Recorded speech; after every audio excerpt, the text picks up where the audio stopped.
आजकल के जो शादी ब्याह होला वो में पहले आदमी का मांगता है कि देखिए हमरा के एगो फॉर्च्यूनर दे देम 2010 या 15 में तो फॉर्च्यूनर आ गए रहे।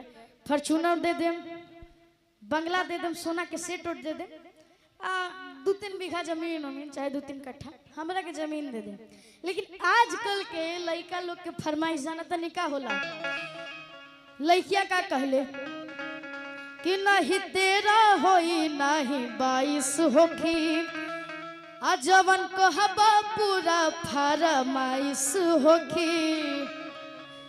कि नहीं तेरा होई नहीं 22 होखी, नहीं तेरा होई नहीं जवन कहबा पूरा फरमाइश होखी।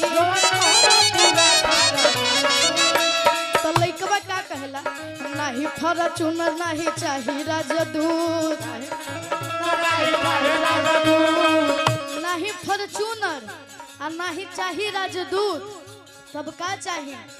अरे नहीं फॉर्च्यूनर नहीं चाही राजदूत, नहीं फॉर्च्यूनर नहीं चाही राजदूत। तो ससुर जी से कहियो पलंगी हमर बूत, तो ससुर जी से।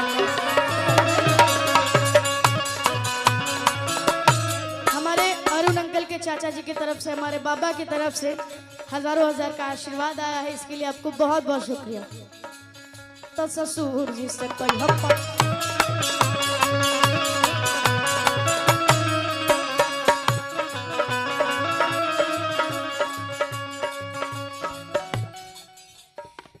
बहुत बहुत शुक्रिया दिया, आपने इतना टाइम दिया।